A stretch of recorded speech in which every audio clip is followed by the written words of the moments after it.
Señor, te esperamos.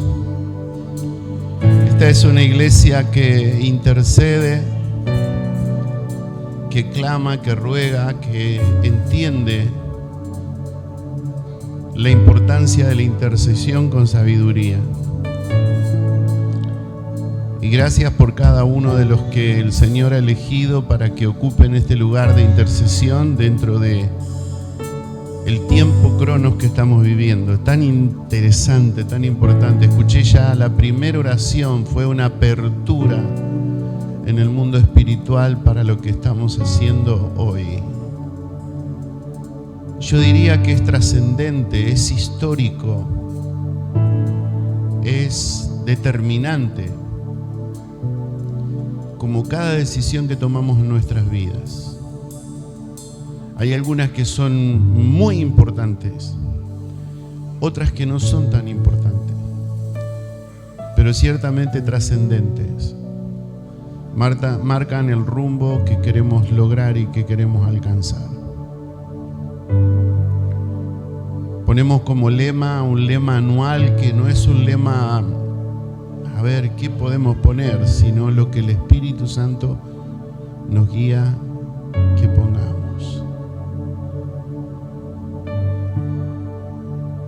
Y sepan que aunque en el momento de recibirlo tenemos claro por qué y cuál es la dirección del Espíritu, porque escuchamos su voz, no podemos llegar a dimensionar la profundidad. Y eso se va desarrollando en el año. Así que yo te invito que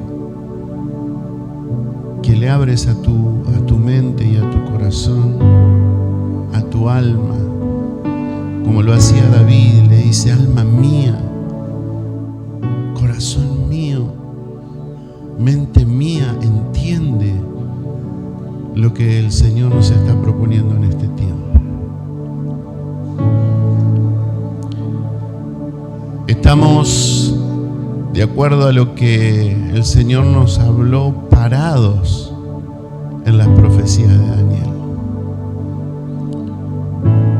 Quiere decir que vos cuando te parás, venís caminando, venís haciendo una cosa, una actividad, pero vos te parás porque algo te llamó la atención y tenés que observar. Y observar no es simplemente mirar distraídamente, sino observar con mucha atención. Hoy nosotros nos paramos para observar con mucha atención lo que está escrito en la Escritura, que quizás lo hemos leído infinidad de veces. Y estamos diciendo: acá estamos. Este es el momento, este es el tiempo. Esta es la razón por la que estamos aquí. Y lo hacemos con esta dirección. Observamos, ponemos nuestros ojos atentos. ¿Qué es lo que dijo el Señor en las profecías de Daniel? Y tenemos para leer todo el libro de Daniel, pero hoy quiero que nos detengamos solamente en unos versículos, en 2 versículos de Daniel capítulo 7. Sepan que en el contexto histórico que vivía Daniel, él estaba cautivo, él estaba en un lugar que no le correspondía, no era su nación, no era su pueblo, no era su gente. Él estaba esclavo, pero Dios lo llevó a ver los distintos tiempos de la historia. Pero aparte de mostrarle los distintos tiempos de la historia, y que quizás su mente, como lo decía Daniel, no alcanzaba a comprender en profundidad, hoy para nosotros queda mucho más claro, porque hemos visto pasar el proceso de estos imperios que crecieron, que nacieron y que después fueron destruidos. Pero creo que acá en el capítulo 7, como empezamos esta intercesión, le muestra algo maravilloso, sublime. para nosotros hoy comprensible, para ese tiempo incomprensible. Y dice así, Daniel capítulo 7, verso 13: miraba yo en visión de la noche, y he aquí con las nubes del cielo venía uno como un hijo de hombre, que vino hasta el anciano de días, y le hicieron acercarse delante de él, y le fue dado dominio, gloria y reino, para que todos los pueblos, naciones y lengua le sirvieran.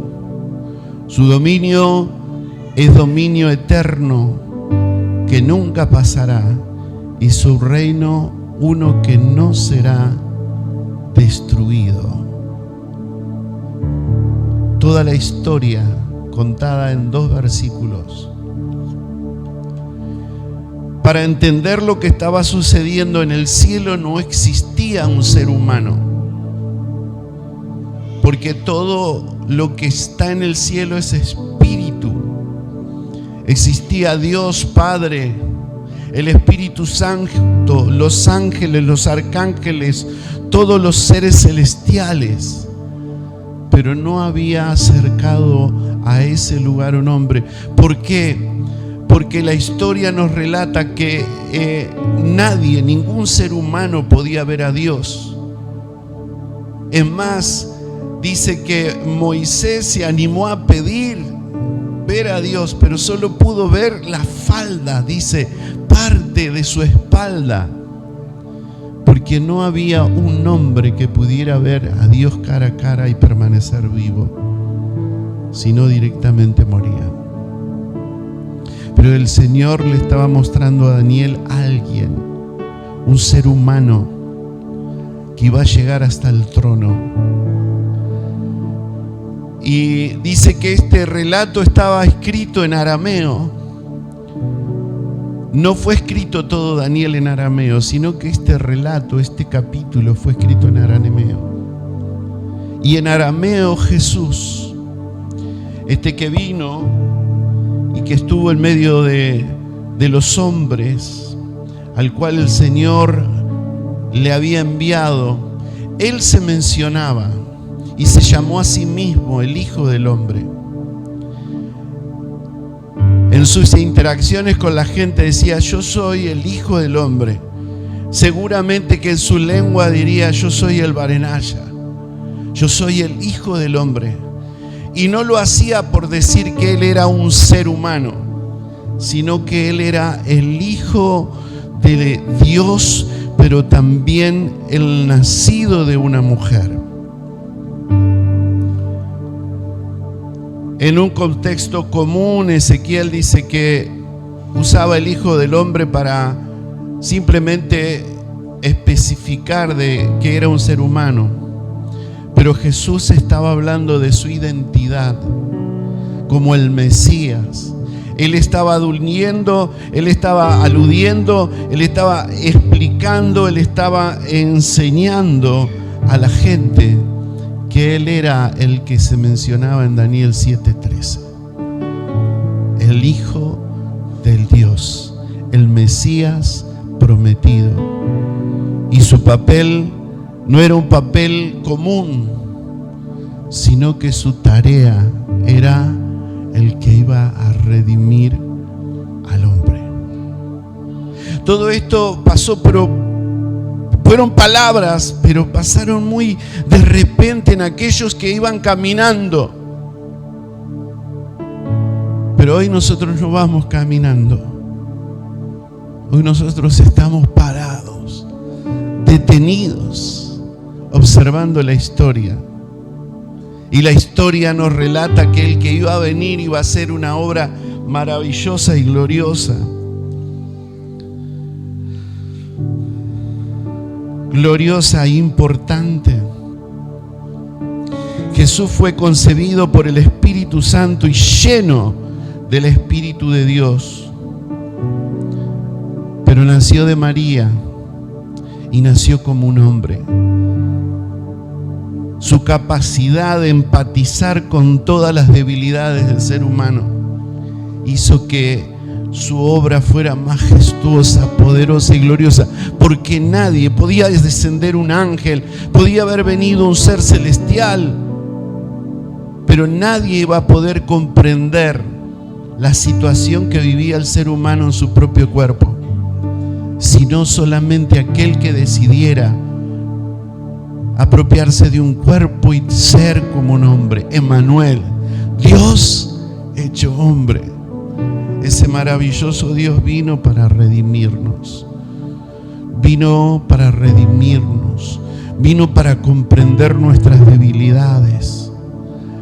No empatizó con el pecado, no tuvo nada que ver con el pecado. Dice que en él no se halló pecado, pero sí tuvo la sensibilidad en su cuerpo humano de poder entenderte a vos, de poder entenderte a vos, de poder entenderme a mí, de saber cuáles son nuestras debilidades. Por eso dice que nadie se pudo compadecer como Él de nosotros. Ningún ser celestial podía entender de manera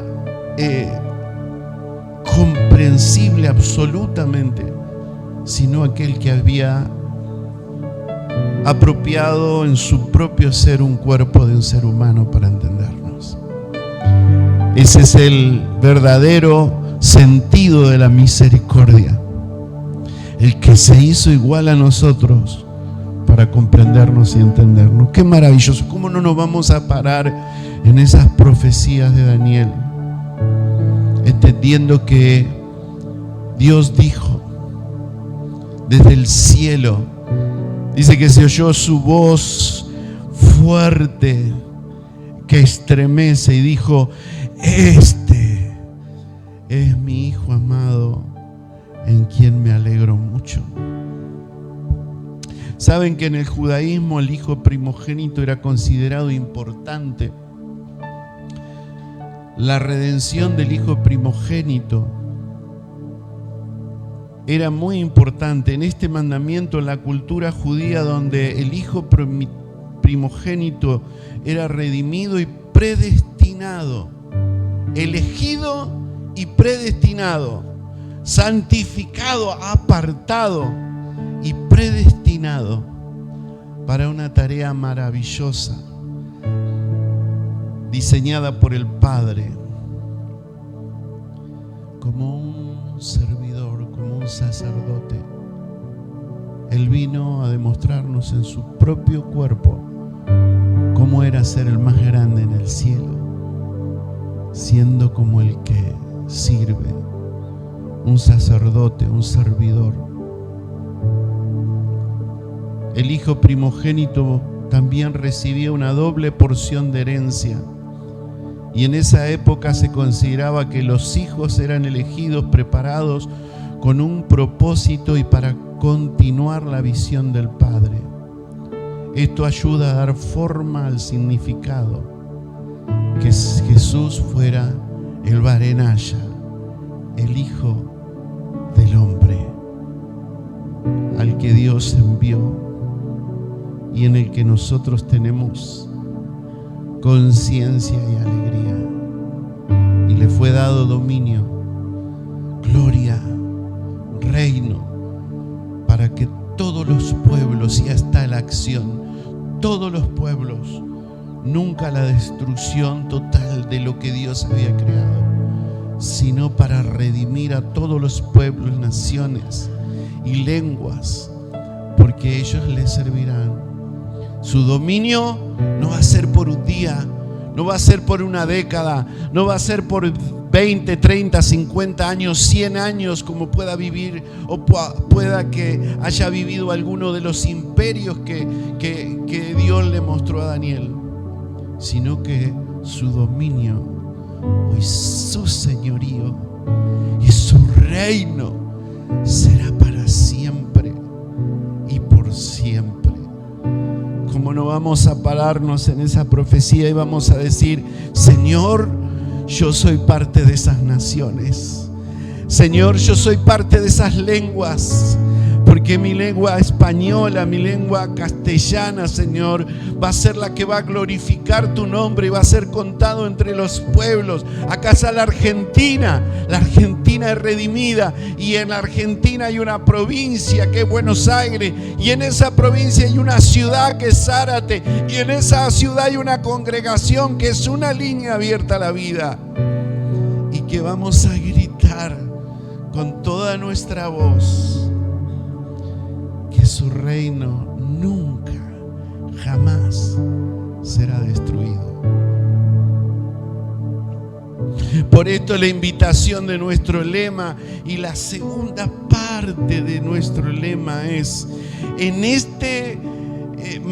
esta conciencia que el Señor nos da de estar parados y de estar entendiendo el propósito maravilloso de aquel que está a la diestra del Padre, de aquel que está sentado a la diestra del Padre, que no es un ángel, es un hombre, Dios hecho hombre, es Dios hecho hombre, 100% Dios, 100% ser humano, sentado a la diestra del Padre para cumplir el propósito maravilloso declarado en esta profecía de Daniel.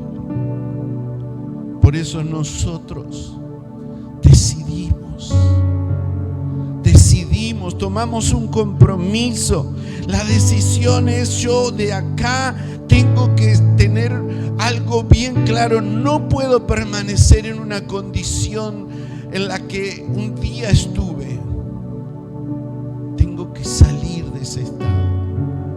Por eso es tan importante estar parado frente a esta profecía, porque si no, no tenemos la conciencia, no tenemos la moral, no tenemos el entendimiento para la comprensión de por qué hacemos lo que hacemos. No puedo vivir en la vieja vida. Debo despojarme de la vieja vida. No puedo vivir teniendo una conciencia cargada de mis malas acciones. Debo ser purificado. Decido purificarme. Decido purificarme. Purificarme de toda mala conciencia. Hay un verso en la Biblia, ahí en Hebreos 10:22, que dice: acerquémonos con corazón sincero, en plena certidumbre de fe. Es imposible si no tenemos fe en estas profecías de Daniel. No es lógico que puedas tener entendimiento de esta realidad si tu corazón no está posicionado en la fe que Dios te dio y estás observando lo que Dios está haciendo. Si estás distraído, si estás corriendo, si estás caminando, si estás viviendo la distracción de este mundo, mezclado ahí en el mundo, imposible que puedas comprender esta verdad. Es más, llegás hasta la casa de Dios, estás quizá en este tiempo con cuerpo presente, pero tu mente no lo puede digerir. Tu corazón no lo puede entender. Porque es necesario que tu fe esté posicionada en el autor y consumador de la fe. Dios te la dio, como decíamos en la prédica que tuve la última vez. Dios te dio una porción de fe. Quizás la estás posicionando en un lugar equivocado y por eso no podés comprender. Pero yo te invito a que hoy la posiciones en ese lugar y te acerques con un corazón sincero, en esa certidumbre plena de que podés poner tu fe en este Jesús, en el Barenaya, en el Hijo del Hombre que está a la diestra del Padre. Purificados los corazones de mala conciencia. La mala conciencia es la que no nos redarguye de lo malo. Pero cuando nosotros purificamos nuestro corazón y renovamos nuestra conciencia, empezamos a darnos cuenta. Y fíjense qué pasa, que cuando uno ve los errores y los puede corregir al rato, ya dice: uy, pero tengo otras cosas más que corregir. Y va al otro día y cada vez te encontramos que hay muchas cosas para seguir corrigiendo. Pero vamos ascendiendo, vamos avanzando. Hablaba con un hermano el otro día en este lugar, porque la realidad es que somos apartados, ser santos apartados. Es un cuerpo, un grupo, una persona o algo que está apartado para hacer una tarea específica. Sos apartado. Pero la santificación es un proceso. La santificación empieza de cero cuando vinimos al camino del Señor y va produciendo un avance hasta llegar a la estatura del varón perfecto. Yo no sé en qué nivel de ese margen de avance hasta llegar a la estatura del varón perfecto estás. Pero una cosa sí tenés que darte cuenta: si seguís en el mismo lugar que empezaste o si hay algo que va avanzando. Por eso cuando vos dejás que tu conciencia y tu corazón estén preparados para recibir lo que Dios te dice y no te enojás o no lo ignorás y lo dejás de lado, haces que tu vida se santifique y se purifique a través de la santificación. ¿Y cómo es esto, pastor? No lo entiendo. Bien, si antes mentías y veías que estaba mal, ahora estás haciendo fuerza todos los días para no mentir. Y si en un momento te sale una mentira, salís corriendo y te tirás de rodillas delante del Señor y decís: Señor, por favor, perdóname. El otro día vino un hermano, me dice: pastor, tengo que hablar con vos, un hombre de Dios, un hombre que yo sé que tiene una experiencia con Dios profunda. Hice algo que no estaba bien. Para muchos puede ser una pavada, pero para él era importante y yo tengo que confesarlo, y vengo y te lo confieso porque quiero ser libre. Ese es el proceso de santificación. No quiere decir que sos perfecto ni que ya los hayas alcanzado, sino que le das lugar a tu mente y a tu conciencia sana de purificarte cada día para ser mejor. Y este es el llamado del Señor. Y esta es la propuesta maravillosa de Dios. Yo le dije amén. Y le dije: sí, gracias, Señor, porque esto lo haces vos y lo haces con tus elegidos, con los que vos tenés un propósito, porque los elegidos sienten enseguida y hay algo que les sacude adentro. Y sé que algo que estaba mal, no puedo seguir.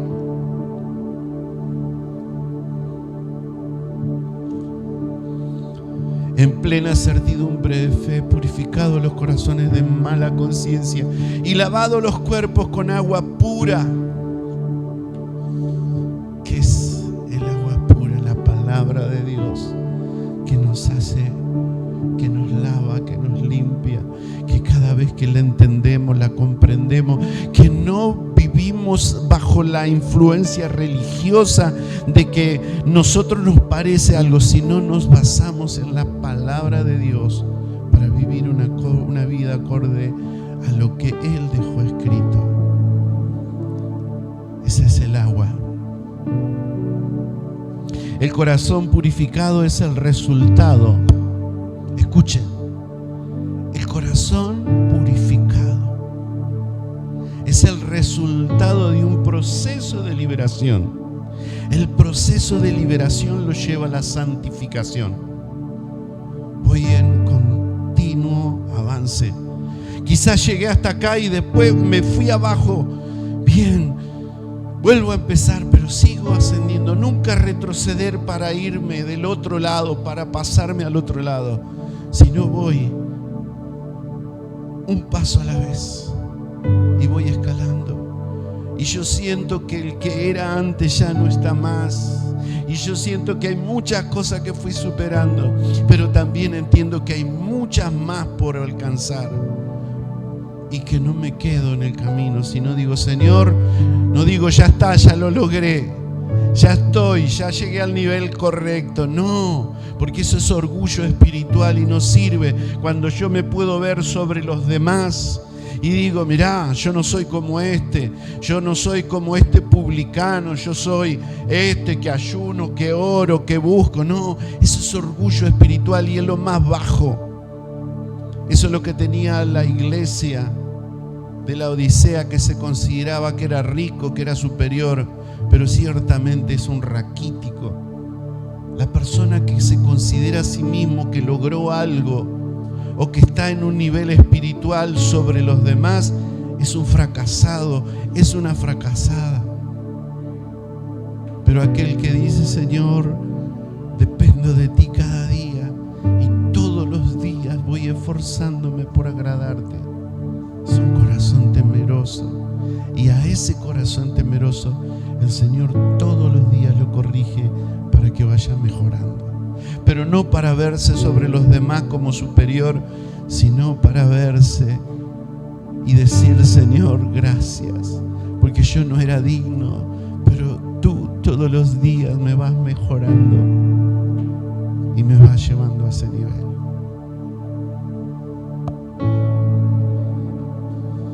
Este proceso de liberación y de renuncia es diario. Y escuchen, el que logra tener un corazón purificado ha aprendido. ¿Qué dice?